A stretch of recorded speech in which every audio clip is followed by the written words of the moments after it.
journée à tous, chers compatriotes. Écoutez, je suis venu discuter avec les Gabonais, parler de quelque chose qui me tient à cœur. J'ai posé une question, une question assez tricky, comme on dit en anglais, c'est-à-dire assez qui peut susciter de nombreuses interrogations. Si l'homme africain était un animal, si on devait choisir que l'homme africain, l'homme noir africain, parce que tous les noirs ne sont plus des Africains. Tous les noirs, lorsque vous voyagez, si vous voyagez dans le monde, vous allez remarquer que tous les noirs ne sont pas des Africains. Il y a des noirs qui sont des Européens, il y a des noirs qui sont des Américains, il y a même des noirs qui sont des Japonais. Parce que derrière le mot africain, il y a culture, il y a langue, il y a une certaine manière de faire, il y a un rythme.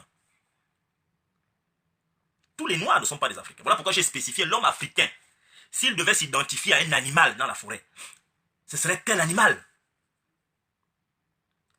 Il y a certains esprits qui ne sont pas très éveillés, bien évidemment, qui sont venus me dire « Oh, mais si, mais tu n'es pas sérieux. Comment tu peux réduire l'homme africain à vouloir le comparer à un animal ?» Bon, je vais vous expliquer un certain nombre de choses. Dans l'histoire de l'humanité, l'homme s'est toujours identifié à l'animal. L'homme. Tous les hommes de la terre, tous les peuples de la terre se sont toujours identifiés aux animaux.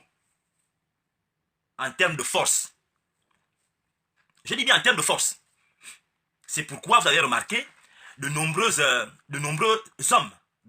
sur terre portent des noms des animaux. Toutes les cultures, la plupart des hommes, dans toutes les langues de la terre, je dis bien toutes les langues de la terre, les hommes portent les noms des animaux, ou bien des arbres, ou bien des fruits. Mais en tout cas, les noms qu'ils portent viennent de la brousse. Vous avez déjà vu ici en France, il y a des gens qui s'appellent Patrick Lecoq. Patrick Lecoq. Jean de la Grenouille. Parce que ce sont les animaux qu'il y a dans leur forêt ici. Ils n'ont pas les lions. Un Européen ne peut pas s'appeler Patrick le lion. Ils n'ont pas les lions ici. Ce n'est pas dans leur tradition. Il va s'appeler Patrick le coq. Ou bien s'il crée une marque, il va appeler ça le coq sportif. Parce que le coq, c'est leur animal qu'ils ont ici. Jean de la Grenouille. Maya l'abeille. Ou bien, je ne sais pas. Ils ont les noms des animaux ici aussi.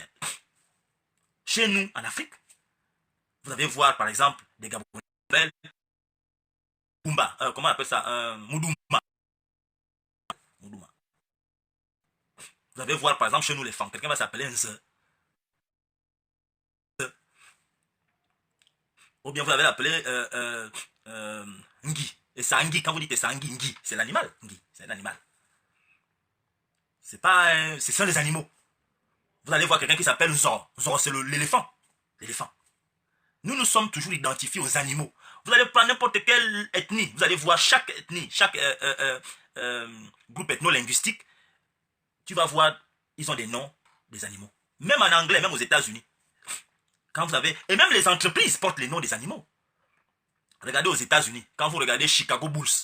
Mais Bulls là, c'est un animal, Bulls. Les Chicago, quand vous entendez Chicago Bulls, mais c'est l'animal.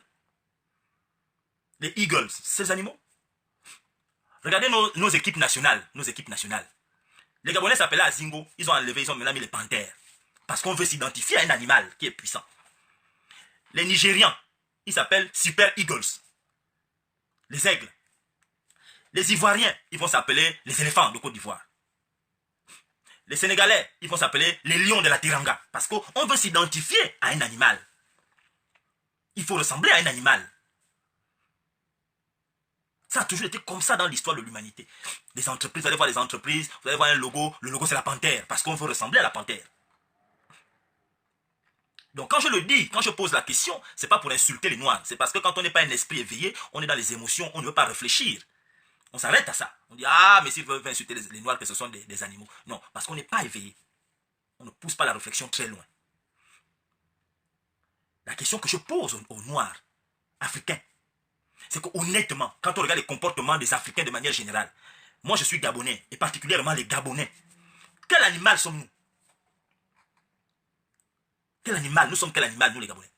Puisque l'homme noir, pas l'homme noir, l'homme de manière générale, c'est toujours identifié à un animal. Mais quand vous observez les animaux en brousse, comment ils sont, comment les animaux vivent, nous sommes quel animal dans la forêt? Quel groupe?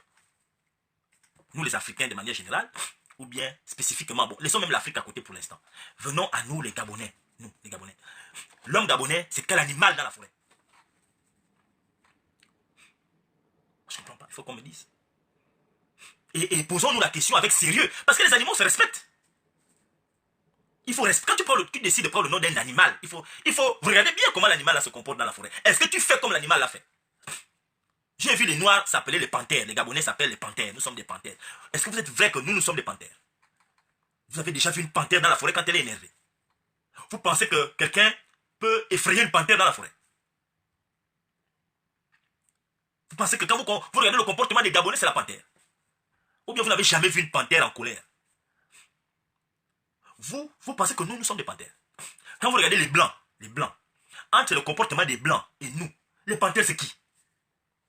Si on devait donner la panthère à quelqu'un dans son comportement, entre les blancs, vous voyez les blancs d'un côté, vous mettez les noirs d'un côté, qui ressemble à la panthère dans son comportement? Parce que la panthère est un prédateur. Est-ce que les Africains sont des prédateurs? Est-ce que les Africains sont des chasseurs? Est-ce que l'Africain domine son environnement? Est-ce que nous dominons l'Afrique, nous les Africains? Parce que je remarque que notre propre espace est dominé par d'autres personnes. Nous mettons les lois que nous-mêmes nous ne respectons pas. Nous fuyons souvent nos responsabilités. La panthère ne fuit jamais sa responsabilité. L'éléphant, dans la forêt, l'éléphant ne fuit jamais ses responsabilités. L'aigle ne fuit jamais ses responsabilités. Nous ressemblons vraiment à quel animal? Quels sont les animaux dans la forêt qui fuient leurs responsabilités? Quels sont les animaux qui vivent dans la peur dans la forêt? Les animaux qui ont peur, qui vivent vraiment. Moi, j'ai déjà tué, avec mon grand-père, père son âme, hein, mon arrière-grand-père, Manjonjo, on a déjà tué dans le piège l'antilope, ce qu'on appelle l'antilope cheval. On a déjà tué l'antilope cheval au piège. Quand vous voyez l'antilope cheval, vous l'attrapez dans le piège. C'est immense, hein, l'antilope cheval, c'est très grand. Mais vous voyez comment la peau tremble, même quand elle vient de mourir, la peau tremble, sa peau tremble. Tu sens que l'animal a peur, même après la mort. Quand vous regardez l'Africain aujourd'hui, est-ce que nous, aujourd'hui, nous reflétons ce que nous prétendons être en termes d'animaux? Est-ce que nous ressemblons aux animaux qu'on dit que nous sommes tel animal? Voilà des Américains. Un Américain noir a été tué aux États-Unis. Un Américain noir a été tué aux États-Unis par 3 ou 4 policiers. Regardez comment l'Amérique est sens dessus, sens dessous. Ils gaspillent tout. Ils s'en foutent. Et c'est pourquoi cet endroit, il y a les droits. Vous savez, quand vous entendez que tel pays, c'est le pays des droits de l'homme, ce n'est pas arrivé qu'ils se sont assis, ils ont décidé que bon, notre pays va être le pays des droits de l'homme. Non, il y a eu des bagarres. C'est le fruit de conflits. Des conflits sévères où les gens se sont battus pour que les droits soient installés. Moi, je vois les Africains viennent s'installer en France, ils vont s'installer aux États-Unis, au pays des droits de l'homme. Mais les Noirs qui étaient là-bas se sont battus pour que vous soyez les bénéficiaires d'un certain nombre d'avantages. Les Noirs là ont payé de leur vie. Il faut qu'on vous raconte l'histoire des pays dans lesquels vous êtes. En Afrique, les Africains des années 60, 50, 40, 70, c'était des patriotes qui se battaient. Eux encore à cette époque-là pouvaient dire qu'ils sont des panthères. Mais la version d'Africains que nous on a aujourd'hui, les Gabonais d'aujourd'hui là, qui ne pensent qu'à l'amusement. Quand il faut aborder des sujets sérieux, quand on aborde des sujets sérieux qui concernent l'Afrique, ils ne sont pas dedans. Ils ne sont pas dedans. Je vous vois, c'est-à-dire que je trouve ça rigolo quand je vois des Africains qui partagent et qui s'indignent de la mort d'un Américain noir aux États-Unis. Il faut s'indigner lorsque quelqu'un est mort. Mais lorsque les Africains sont tués par les policiers, brutalisés par les policiers au Gabon, personne ne se lève. On ne se lève pas. Pourquoi? Parce que nous ne sommes pas des prédateurs. Beaucoup sont des peureux. Ils ne sont pas des prédateurs. Même parler. C'est-à-dire que même écrit sur sa page Facebook, on a tué telle personne, je ne suis pas d'accord. Ils sont incapables. Oh, on va m'enlever du travail. Mais tu vas t'indigner lorsqu'un Américain meurt. Tu vas faire la colère. Tu n'as même jamais eu le visa. Tu n'as même pas de passeport dans ta vie. Tu n'as jamais quitté Libreville. Tu n'es jamais parti de Port-Gentil. Mais tu t'indignes qu'un Américain ait été tué par un policier aux États-Unis à Minneapolis. Tu ne connais même pas où Minneapolis se trouve. Tu vois ça que dans les livres. Mais lorsqu'un Africain meurt, lorsque les Africains se font tuer en 2016, les militaires, les policiers, les gendarmes, On a tué Mbouloubeka. Je ne vous ai pas vu vous lever. Béranger Obamtoutouma a été froidement immolé à la préfecture de police de Libreville. Je n'ai pas vu une mobilisation de masse, une indignation populaire. 15 enfants, 15, une vingtaine d'enfants, ils sont morts à la plage, au Tropicana, il y a 2 ans. Je n'ai pas vu l'indignation des Gabonais. Aux États-Unis, pourtant c'est politique, ce sont les policiers qui ont tué le noir.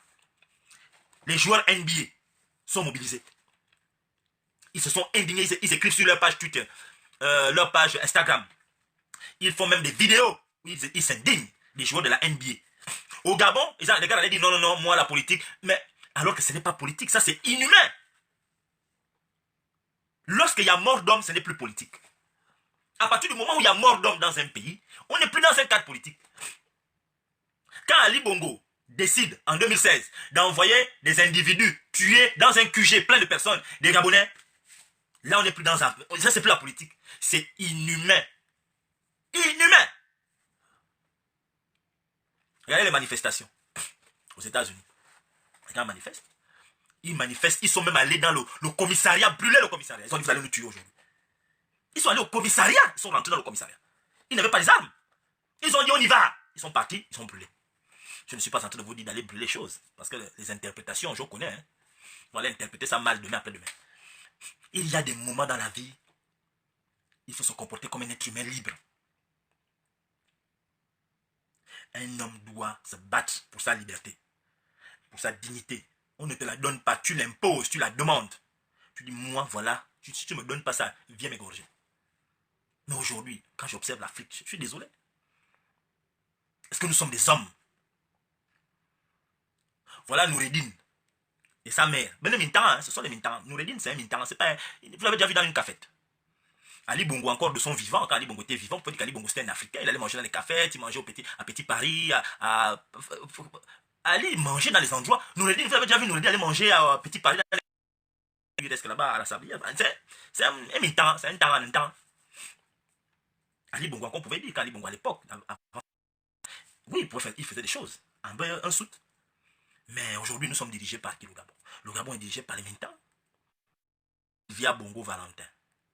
Noureddine Bongo Valentin. C'est les gens là qui dirigent le Gabon. Et nous, nous sommes quoi? Pendant que les Gabonais sont distraits à s'insulter sur Facebook, à se faire la guerre sur Facebook, Noureddine et sa mère et leur petit groupuscule, eux aussi, et pourtant ils sont sur Facebook, hein, mais ils sont en train de faire des stratégies sur comment ils vont nous buter en 2023, ou peut-être certainement avant 2023, pour continuer à rester au pouvoir. Et pendant ce temps, nous nous sommes occupés dans la distraction la plus totale. Les invectives. Quand tu fais un live où tu ne racontes pas des choses sérieuses, tu vois les gens sont nombreux. Quand tu fais un live où tu veux expliquer aux Gabonais ce qu'on leur cache sur le plan économique, sur le plan social, sur le plan politique, leur expliquer leur pays. Vous faisiez faire les statistiques. Tu dis, bon, on va faire venir un médecin pour leur expliquer ce qui se passe sur le plan médical, leur expliquer c'est quoi le coronavirus. Je peux dire que la plupart des Gabonais qui sont même là, si tu leur dis que le coronavirus c'est quoi, ils ne sauront même pas quoi te dire. Parce que, pour eux, c'est la distraction qui est importante. C'est ça qui est important. On aime le Congo, ça, on aime les ragots. Moi, je suis dans des groupes des Blancs. Comme un peu nous, on a Info Kingele, il y a des groupes de Français ici. Je suis dans des groupes privés avec mes collègues en Angleterre. Je suis dans des groupes. Mais quand tu vas dans ces groupes-là, tu regardes les sujets qui sont abordés. C'est des sujets sur l'histoire des Noirs, sur l'histoire de l'Afrique, l'entrepreneuriat, c'est des sujets sérieux. Les gars ne sont pas aux bêtises. Tu ne peux pas voir mes amis qui sont à Londres. Parce que j'ai une grande famille d'amis à Londres. Tu ne peux pas les voir dans un groupe en train de venir suivre quelqu'un, des gens qui sont en train de s'insulter. Tu ne verras pas ça. Jamais. Quand ils ont dépassé 35 ans, on cherche à faire de la... Non, ils sont dans ils pensent autre chose. Chez nous, on est dans le Congo, ça. Dans la critique. Il faut critiquer tel, il faut critiquer tel, il faut l'insulter tel. Oh, lui l'a fait comme ça. Lui l'a sorti avec tel. Lui là, il a fait l'enfant. Enfin, voilà les choses qui nous intéressent. Quand je vois certaines questions qu'on me pose, dans mon inbox, les questions que les Gabonais me posent, je suis choqué. Je me dis, mon Dieu, on n'est pas arrivé. On n'est pas arrivé. Oh, mais si, on a appris que tu as trahi la résistance. Est-ce que c'est vrai? Voilà les questions que les Gabonais posent. Au lieu de Noureddin. Noureddin a 27 ans. Ou 28 ans. Vous pensez que Noureddin se pose ces questions? Noureddin est en train de chercher chaque nuit, avant de dormir, ou bien quand il s'est réveillé, chaque jour, comment il doit garder le pouvoir gabonais. Il rencontre des gens, il est ici, il est à gauche. Pendant ce temps, nous sommes dans des choses, et ça me sort le cabot, nous nous amusons, et nous aimons ça, rigoler, faire le rigolo, blaguer, c'est ce qui nous intéresse. C'est ce qui nous intéresse. C'est ça qui nous intéresse. Aujourd'hui, en 1993, l'opposant, l'homme politique qui a bousculé les Bongo Ondimba, c'était Mbaba Solo. Il y avait véritablement une opposition politique entre 90 et 93. Une opposition politique forte. Mbaba Solo venait de l'étranger. Mbaba Solo, il venait de l'étranger. Il est rentré au Gabon, il a bousculé. En 98, élection présidentielle, Mamboundou bouscule. Il bouscule le pouvoir. Lui vient de l'étranger. Mamboundou venait du Sénégal. C'était un gars de la diaspora. Il venait du Sénégal, il est rentré, il a bousculé. Bon, pourquoi Mbaba Solo, qui venait de la diaspora, a pu bousculer le pouvoir? Parce que c'était quelqu'un de sérieux dans ce qu'il faisait. C'était quelqu'un d'organisé dans ce qu'il faisait. Pourquoi Mamboundou, qui venait qui partait de la France, le Sénégal il est rentré au Gabon, même s'il avait négocié avec le pouvoir pour rentrer, il est rentré au Gabon. Et quand il est rentré au Gabon, il a bousculé le pouvoir. Parce qu'il était sérieux, il était organisé. Et qu'est-ce que nous avons remarqué? 2005 jusqu'en 2009, l'opposition n'était plus véritablement ça. Parce que la difficulté que nous avons dans notre pays, c'est que l'opposition ne forme pas des opposants. Un peu comme en Côte d'Ivoire. En Côte d'Ivoire, on forme des opposants. Ils sont formés pour être des opposants. C'est une culture, ce qu'on appelle une culture politique. Chez nous, ça n'existe pas. Tu vas demander à la plupart de nos hommes politiques de l'opposition, dites-moi, vous avez formé qui? Montrez-moi un peu vos poulains. Que lui là, c'est moi qui l'ai formé en politique. Lui là, c'est moi qui l'ai formé en politique. Lui là, c'est moi qui l'ai formé en politique. Montrez-moi vos gens. Montrez vos gens. Que vous avez formé, vous avez emmené, vous avez poussé dans la politique. Et ce sont aujourd'hui, quand vous les voyez à la télé, c'est que, ah, celui qui parle là, c'est le poulain de tel. Montrez les gens. Un peu comme aujourd'hui, Elijah Mohamed aux États-Unis, peut dire, ils peuvent se vanter qu'il a formé Farrakhan. Et il a formé Malcolm X, que vous avez connu. Et il a formé en politique Mohamed Ali. Mohamed Ali a été formé en politique, Mohamed Ali. Dans l'action citoyenne. Parce que Mohamed Ali était un activiste. Beaucoup de gens ne savent pas ça. Mais Mohamed Ali, c'était un activiste. Mohamed Ali, c'était un activiste. Je pense que pendant longtemps, il a été membre de la Nation of Islam. Quand vous voyez aujourd'hui, on quitte 2000, on quitte 98, on monte à 2009. C'est parce que l'opposition n'avait pas formé de nouvelles têtes que en 2009, quand Omar Bongo meurt, les gens qui se sont accaparés, qui ont pris l'opposition, et c'était dommage, c'était les gens du pouvoir qui sont restés longtemps au pouvoir et qui ont fait du mal au peuple, qui ont contribué à faire du mal au peuple. Ce sont eux qui se sont retrouvés dans l'opposition. Pourquoi? La question que je pose souvent aux autres, c'est que vous qui n'étiez pas qui n'avez jamais été au pouvoir, qu'est-ce qui vous a empêché de vous organiser pour créer un bloc? Parce que j'entends tout le temps, oh, les PDG sont venus ici, les PDG sont venus là-bas, les PDG ont envahi tel endroit. Mais vous qui n'aviez jamais été au PDG, pourquoi vous ne vous êtes pas réunis pour dire... Parce que tout le Gabon nous sommes un peuple électoraliste. Nous ne nous mobilisons que lorsqu'il y a un événement politique. Lorsqu'il y a les législatives, les présidentielles, là tu vois le peuple se mobiliser. En ce moment, il n'y a rien. Vous ne voyez rien. Je pense qu'aujourd'hui, c'est compliqué de le dire, c'est même dommage de le dire, mais la véritable opposition au pouvoir, c'est la diaspora. La diaspora est aujourd'hui l'opposition du pouvoir. Au Gabon, on ne ressent aucune opposition. On ne ressent pas l'opposition au Gabon. On ressent la société civile. À travers l'action syndicale. Oui, on ressent la société civile au Gabon. On ressent l'action syndicale. Mais le politique, on ne ressent pas le politique. Dans l'opposition, on ne ressent pas. La nouvelle génération d'hommes politiques de l'opposition se cache derrière l'ancienne génération qui a envie de partir, mais qui est contrainte de toujours être là. Pourquoi? Parce qu'elle sent que si elle part, qui va prendre la place? Et pourtant, l'ancienne génération n'empêche pas les jeunes de prendre la place. Mais aujourd'hui, tu te rends compte que Nos papas, beaucoup attendent que Nsouba doit faire une lettre pour dire qu'il abandonne la politique. Maïla doit faire une lettre pour dire que bon, je prends ma retraite politique. Ping doit faire une lettre pour dire que je prends ma retraite politique. Des choses que vous n'avez jamais vues quelque part. Quand Sarkozy s'est imposé, il a pris la place. Est-ce que ceux qui étaient avant lui avaient fait des déclarations pour dire qu'ils arrêtent? Non. Lorsque Macron est arrivé, est-ce qu'il a eu besoin que les autres disent que bon, nous on arrête? Non, il s'est imposé naturellement. Nous aujourd'hui, nous avons du mal à nous décider que bon, notre tour est arrivé de nous positionner comme des leaders politiques.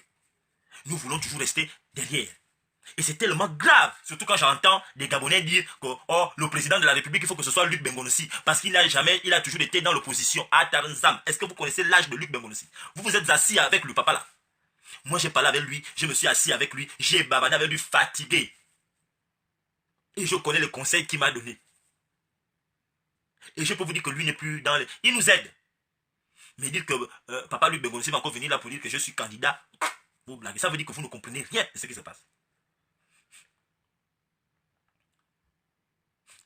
Il faut qu'on crée une génération de leaders politiques et de leaders dans l'entrepreneuriat. Des gens qui sont puissants. Pas aller se prostituer, aller faire de la politique pour accomplir ses besoins entrepreneuriaux ou bien on dit quoi, entrepreneuriaux dans l'entrepreneuriat.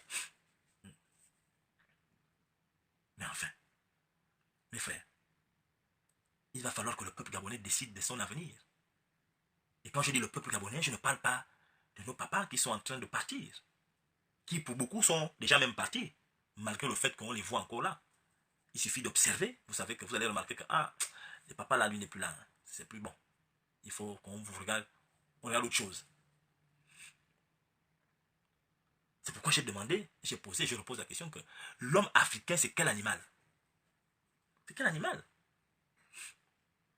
Nous sommes quel animal? Quel est l'avenir que nous voulons pour notre pays, le Gabon? Nous sommes aujourd'hui dans une situation où le fauteuil présidentiel est en vide, parce qu'Ali Bongo, Abva, lui là, c'est pas Ali.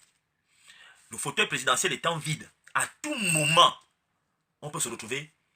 Vous pouvez vous lever un matin, on vous dit, vacances du pouvoir, c'est terminé, il faut passer à autre chose. Est-ce qu'aujourd'hui l'opposition est prête? Est-ce qu'aujourd'hui les Gabonais sont prêts? Nous sommes encore dans les émotions de 2016. Attends, même quand ton père meurt, ou bien ta mère meurt, ou bien ta femme meurt, ou bien ton enfant meurt, tu ne peux pas faire un deuil quand même pendant 4 ans. Il y a un moment donné, il faut te réveiller et commencer à voir que bon, ma femme est décédée, voilà Makoso qui a perdu sa femme il y a à peine un mois là. Mais il est déjà debout, il a dépassé déjà le cadre des émotions, il est maintenant, il est en train de rentrer dans la réflexion. La réflexion veut dire, on va où? L'homme gabonais, par peur et par fuite de responsabilité, a du mal à décider que, bon, où est-ce que je vais maintenant? On va où? On a du mal à tirer un bilan, à faire un bilan, à décider que, bon, écoutez, ça fait 2016, 2017, 2018, 2019, 2020, on est en 2020 aujourd'hui. Bon, 2020, on va où? Le bateau Gabon va où en ce moment? Lorsque de manière visible, on voit là où on sent déjà qu'au sein de la dictature, il y a une course au pouvoir. Farjon a pris un moment, boum, on l'a dézingué. Là, c'est. Bon, donc ça veut dire que le prochain président risque de sortir encore de ce foutu pouvoir. C'est ce que vous allez me dire? Parce que dans l'opposition, on ne sent rien. Il n'y a pas de mouvement. Tout est tabou. On ne doit parler de rien. On ne doit rien évoquer. On ne doit rien dire. On ne doit pas s'asseoir pour décider que, mais enfin, mais ouais, rien. On ne doit rien dire. Tout est tabou. Les sujets sont tabous. Il y a des zones infréquentables. C'est tabou, un peu comme quand les chrétiens ont du mal à parler de la couleur de Dieu ou de Jésus. Quand tu dis, bon, si Dieu nous a fait à son image, mais l'image là, c'est laquelle? C'est une image des blancs ou bien l'image des noirs? Là, quand tu amènes l'homme de Dieu dans ce domaine, il va dire, oh non. Quand tu dis, mais si Adam, si Dieu ou bien Adam et Ève ont existé, ils étaient sur terre. Ils étaient quoi? Blancs ou bien noirs? Il va dire, oh, ça c'est pas important. Parce que, soit c'est par ignorance, soit c'est par peur que le domaine, on ne veut pas parler de ça. Tu lui dis, mais si quelqu'un a existé, c'est qu'il avait une couleur de peau. Sa couleur de peau, c'était quoi? La majorité des chrétiens vont te dire non. Tu ne verras même pas de pasteur prêcher sur la couleur de peau d'Adam et Ève ou bien de Jésus. Ils ne vont jamais prêcher sur ça. Par peur. Parce qu'on vit dans la peur. Dans la crainte. On préfère se cacher derrière l'ignorance. Par l'ignorance, on se cache. On se cache par peur. Parce qu'il y a des sujets tabous qu'on ne souhaite pas. Alors que dans les pays développés, ce sont des sujets qu'on aborde. On a un pays à construire. Mais comment on va construire le pays en silence? Comment vous voulez construire un pays là où tout est sujet à conflit? Pendant que nos frères qui sont des étrangers sont déjà en train de faire des réunions secrètes à Libreville. Ils tiennent des réunions pour voir comment ils vont garder, conserver ce pouvoir. Nous sommes là en train de faire la Java sur les réseaux sociaux. Nous sommes en train de nous rigoler. Et après, comme d'habitude, on sortira encore par émotion. Parce qu'en 2009, les Gabonais sont sortis par émotion. C'était l'émotion, jamais par réflexion. C'était les émotions. Ils sont repartis chez eux. En 2016, les Gabonais sont encore sortis par émotion. Comment on dit, spontané. Une spontanéité émotionnelle. On nous sommes restés dans les émotions. Wow, émotion, on a tué les gens. Oh, voilà, on nous a volé le vote. Après, boum, chacun est reparti chez lui. Un à un. Demain, ça peut arriver à tout moment. On va encore faire des émotions. Parce que tout de suite là, si la vacance du pouvoir est déclarée, là, je prends un exemple. On déclare la vacance du pouvoir tout de suite. Il y a des Gabonais qui vont... nous les Gabonais, on va faire la bagarre pour décider si on part au vote, si on ne part pas au vote. Une bagarre terrible qui va nous faire gaspiller énormément d'énergie. Au lieu d'aborder déjà le sujet là en ce moment, nos hommes politiques ont peur d'aborder le sujet de l'élection. Et c'est ce qui s'est passé en 2018. Au sortir de 2016, toute l'opposition avait peur d'aborder le sujet sur les législatives. Si eux ils organisent les législatives, qu'est-ce qu'on fait? On part, on ne part pas. Chacun avait peur. Chacun avait peur de décider si on part, si on ne part pas, si on part, si on ne part pas. C'est à la fin du compte, qu'est-ce qui s'est passé? Les PDG ont emporté tous les sièges. Il y a même des gens comme les Bamoukarim qui sont devenus des maires. Des gens qu'on ne pouvait jamais penser un jour qu'ils allaient devenir maires d'un pays. Pourquoi? Parce que les Gabonais étaient occupés à se disputer qui va être ceci. On part, on ne part pas. On part, on ne part pas. On fait comment? Pendant qu'on se dispute, les autres sont déjà en train de s'organiser. Voilà, nous, on va faire comme ça. Bon, toi, tu vas te placer là. Bon, toi, tu peux même t'organiser. Bon, on va faire du lobbying pour que toi, tu deviennes maire ici. Bon, on va faire un lobbying pour que toi, tu deviennes... Mais enfin, les autres sont en train de se battre. Nous, on est là. Dans la distraction, dans la luxure, dans les fêtes, dans les insultes. Le divertissement, c'est ce que les Gabonais aiment. On s'est diverti, la journée a été terrible, on n'a pas trouvé l'eau, on cherche l'eau, les unités d'âne, j'ai trouvé ça qu'à 20h, j'ai plus qu'à... Donc je veux me divertir, bon, je ne veux plus me creuser la tête avec les problèmes du Gabon, j'ai envie de voir quelqu'un qui va me faire rire ce soir. Et on perd énormément d'énergie. Pendant la journée, on cherche un peu d'argent, on cherche de l'eau, on cherche à boire, on cherche donc on est tellement pris, il fait chaud, que le soir, on veut chercher la distraction. C'est les Marimar, Dona Béja, regarder Dragon Ball Z, regarder les films qui font rire. Et le matin, on recommence. La gestion du pays, on nous éloigne de ça. C'est éloigné. Là, bon, comme l'homme doit un peu se révolter, on se révolte sur ce qui se passe aux États-Unis, loin. Les Américains se sont battus pour leur liberté. Nous, on n'a pas encore atteint ce niveau-là, mais qu'est-ce que nous faisons? Nous sommes encore là, dans les histoires de... Oh, vous voyez, les Américains, vous avez tué un noir, hein, les Blancs, vous êtes mauvais, machin. Mais, police brutality, c'est dans notre pays. La brutalité policière qu'il y a aux États-Unis est de très loin inférieure à la brutalité policière que les Gabonais vivent des forces de l'ordre du Gabon. Matin, midi et soir. Ce que nos policiers au Gabon font subir aux Gabonais, c'est de loin inférieur. Je peux prendre le cas de Mouloubeka. Je peux prendre le cas de Béranger au Bamtoutoum.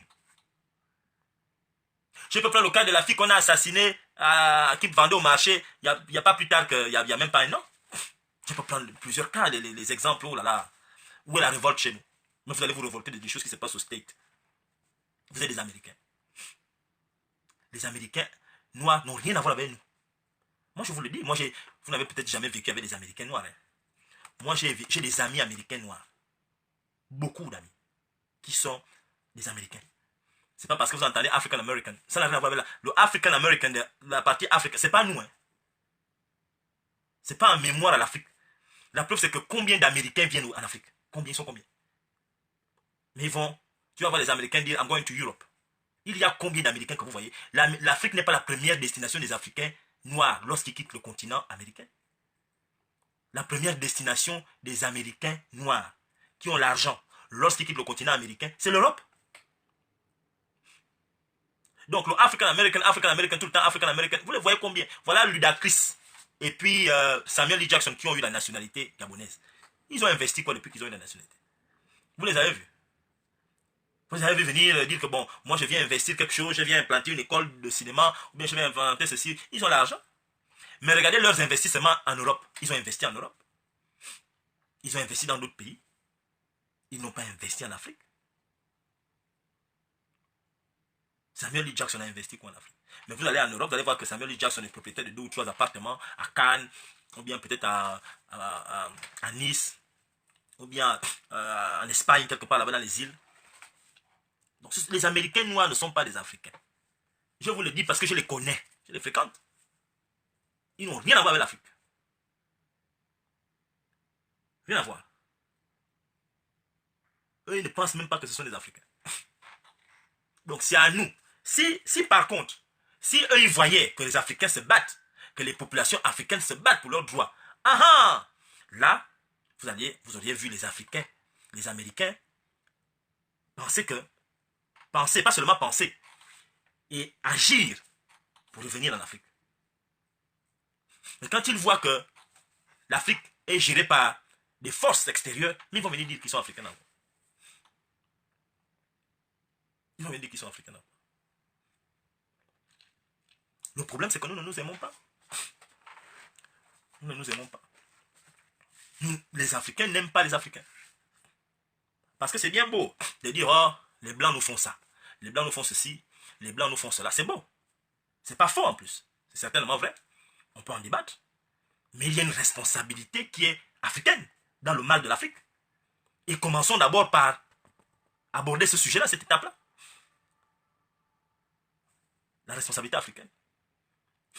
Regardez le problème du franc CFA. Le franc CFA, qui est une monnaie que toute l'Afrique noire plus ou moins utilise, le franc CFA qui est en Afrique de l'Ouest va disparaître, a déjà disparu. L'écho est rentré là-bas. Pourquoi? Parce que les Africains de l'Afrique de l'Ouest se sont mobilisés pour dire non, on n'est pas d'accord. Il y a eu des campagnes en Afrique de l'Ouest de la jeunesse citoyenne, qui a dit nous ne sommes pas d'accord. Il y a eu des présidents de l'Afrique de l'Ouest qui ont dit ils ne sont pas d'accord. Regardez l'Afrique centrale. Et leur monnaie là-bas, ils n'ont pas beaucoup de richesse en Afrique de l'Ouest. Le franc CFA de l'Afrique de l'Ouest est en excédent. Chez nous, notre franc CFA en Afrique centrale est déficitaire.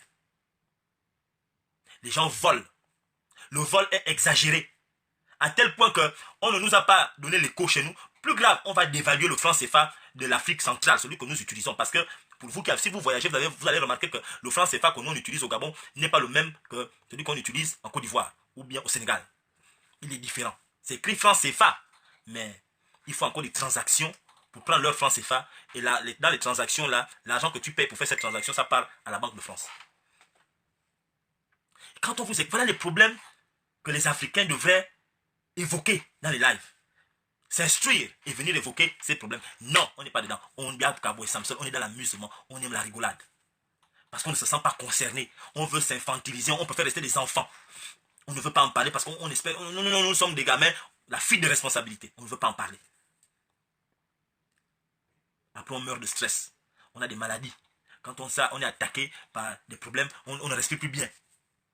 Tu vas commencer à appeler les activistes, oh, je vis tel drame, je vis tel... Mais tout ce que nous on évoque là, tu es taciturne, tu ne parles pas, tu ne prends pas parti. Tu te dis, ah bon, les activistes, bon, ce sont les activistes. Bon, maintenant, le jour où tu es attaqué, tu es atteint par quelque chose, tu vas maintenant appeler un activiste, oh, venez, on a des problèmes, j'ai tel problème, il faut m'aider parce que ça ne va pas.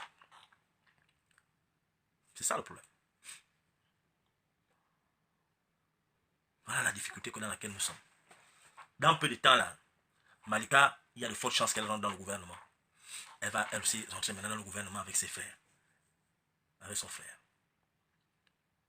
Elle ne va pas rentrer ministre délégué, elle va rentrer ministre. Pendant ce temps, vous serez en train de regarder. Les enfants là vont commencer à... Ce que les enfants là vont commencer à faire, dès qu'on quitte le coronavirus là, eux ils ne vont pas chercher à remonter l'économie. Le groupe là, ils ne vont même pas un peu chercher à remonter l'économie. Ils vont chercher... Attendez, je vais prendre un peu... Ils ne vont pas chercher à remonter l'économie. Ils s'en foutent. Ils vont chercher à organiser la prise du pouvoir entre maintenant, à tout moment, c'est-à-dire à tout moment, et 2023 ou plus tard. Nous, on commence notre mobilisation pour les empêcher de manière sérieuse et sévère quand est-ce que nous allons comprendre les véritables enjeux qui se passent? Et arrêter de nous infantiliser en disant que, ah, c'est vous, nous on vous suit, non. Quand est-ce que l'homme noir gabonais va dire « Je suis prêt ». Je suis prêt, moi. Je ne vais pas tolérer ça. C'est ça la difficulté. C'est ça la difficulté. Parce que quand on a des t-shirts comme ça, Gabon libre, bon, c'est des symboles, ça. Mais est-ce que ce Gabon libre-là, il faut le prendre là, l'enlever du t-shirt et le mettre dans la tête de chaque Gabonais? Est-ce que les Gabonais pensent qu'ils sont libres? Si on fait un sondage, je pense que 90% des Gabonais vont certainement dire qu'ils ne sont pas libres. Et c'est dommage.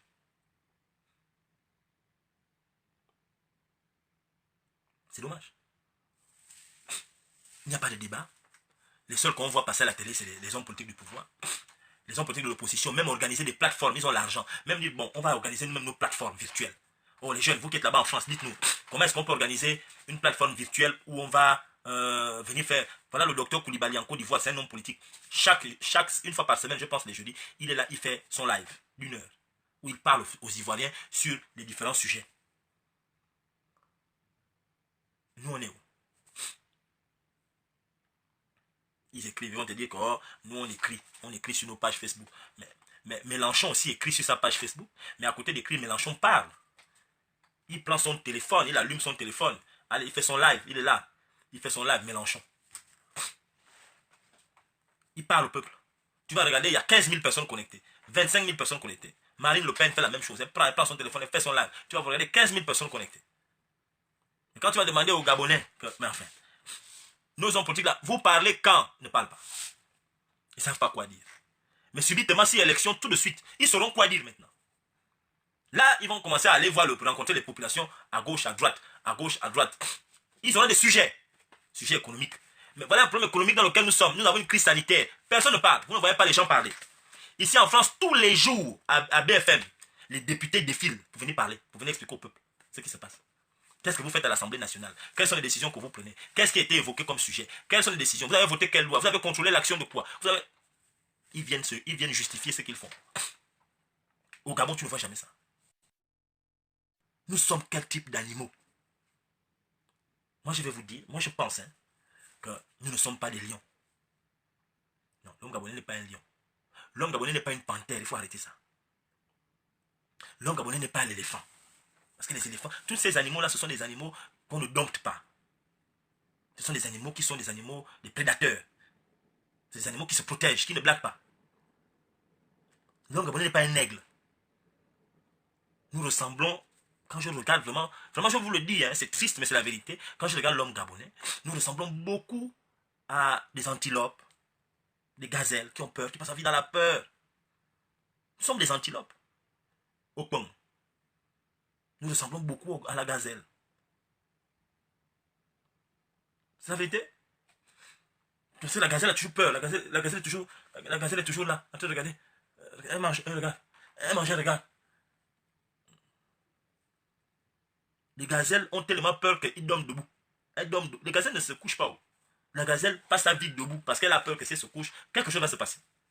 Elle se sent extrêmement en danger lorsqu'elle est couchée. La gazelle dort debout. Les gazelles. Mais les antilopes dorment debout. L'antilope ne va, vous n'avez jamais trouvé une antilope couchée dans la forêt. Jamais, c'est impossible. C'est la peur. Or, le lion dort couché. L'éléphant dort couché. La panthère dort couchée. Elle va grimper sur l'arbre là-bas, elle va dormir là-bas. La panthère. Mais nous, tu ne vas jamais voir ça chez l'homme noir. Je ne sais pas ce qui énerve l'homme gabonais. Les bongos ont fait tout ce que un homme peut faire à un peuple pour les énerver. On refuse même de s'énerver. Le peuple refuse même de se mettre en colère. Là, ils nous ont envoyé. Les gens se sont fâchés avec l'affaire de Farjon. Les bongos disent, ah bon, Farjon. Vous avez dit que Farjon c'est un enfant. Bon, on vous envoie ce qu'on appelle un enfant. Allez, ils ont envoyé Noureddin. Noureddin, un petit enfant de rien du tout, qui gérait une pizzeria. Allez, va là-bas, va les embêter. Petit Noureddin est là, il embête les Ouangou, il embête les gens. Personne ne parle. Il a viré le gars, le recteur de l'UOB. Il vire les gens, il envoie les députés aller partager la nourriture au peuple. Il est là, il est assis, un petit enfant de rien du tout. Et nous, on s'exécute. Parce que nous ne sommes pas des lions. Nous ne sommes pas des panthères, c'est faux. Nous ne ne sommes pas des gorilles. Le gorille ne blague pas dans la forêt. Il ne faut pas emmerder un gorille dans la forêt. Le gorille, vous vous baladez en Afrique, vous avez déjà vu dans quel village que les Africains ont un mâle gorille qui n'est pas en cage. Parce que le gorille, quand il se fâche, il n'est pas aux bêtises. Hein. Il va vous faire du mal. Mais nous sommes là, on blague. Nous continuons la blague. Nous blaguons, nous sommes des blagueurs. Tu ne sais pas quand on se réveille. On va encore être surpris. Quand tu essaies de parler avec certains Gabonais, leur dis, bon, 2023 arrive. Il ne faut pas se voiler la face. 2023 arrive. On fait quoi? Plus grave, nous pouvons nous retrouver dans une situation de vacances du pouvoir à tout moment, étant donné que le fauteuil présidentiel est vide. Le fauteuil présidentiel est vide. Ali Bongo est mort.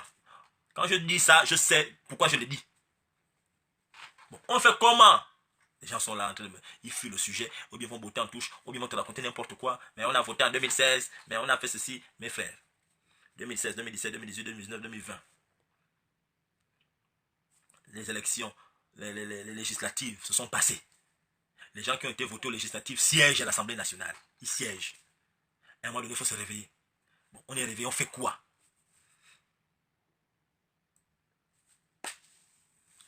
Je vous ai dit l'animal. Il faut qu'on change le nom de l'équipe nationale du Gabon. On va mettre les antilopes du Gabon. Parce que nous ne sommes pas des prédateurs. On nous chasse, on nous fait la chasse, on nous fait du mal, et on ne rampe pas, et on fuit, on se cache comme des antilopes, ou bien comme des gazelles. Il faut dire les gazelles du Gabon. Arrêtez-moi aujourd'hui vos histoires de lions, de machins. Non, les lions, c'est pas comme ça. Un peuple. Il y a peut-être des Gabonais qui vont de manière individuelle dire qu'ils sont des lions, individuellement. Mais je parle du peuple, je ne parle pas des individus. Le peuple gabonais en tant que peuple. Parce que le peuple est une institution, en tant que peuple. Souveraineté du Gabon. Le peuple gabonais ressemble à quel animal? C'est ça. Regardez les Américains. Allez regarder les Américains, ce qu'ils font. Les Américains, toutes les villes des États-Unis, des États, c'est à cause des noms qu'eux ils ne connaissaient même pas. Les stars du football, les stars du basket, tous les sports, les acteurs sont rentrés dedans, tout le monde. Il y a même des gens de la base, je pense, Minneapolis, la police, là où les gars l'ont tué. Des gens qui travaillaient avec les blancs là, se sont fâchés contre ce qui se passe. On les avait licenciés, qu'est-ce qu'on va faire? La pression est tellement forte qu'on va les amener en prison. Parce que la pression est forte. Et le problème, c'est que nous, les Africains, nous n'avons pas remarqué, nous les Gabonais, nous comprenons, nous ne remarquons même pas que nous avons pu faire avancer certaines choses. Quand lorsque nous avons décidé de nous mobiliser, il y a des choses qui ont avancé. Mais nous ne remarquons pas ça. Parce qu'on s'infantilise. On préfère rester, avoir des comportements de gazelle et des comportements d'antilope. Et on admire les autres qui se comportent comme des lions, un peu comme la gazelle a peur du lion, mais admire le lion de loin. Voilà, c'est ce que nous faisons, nous les Africains. Les Gabonais en particulier. Voilà notre rôle. En tout cas, j'ai terminé.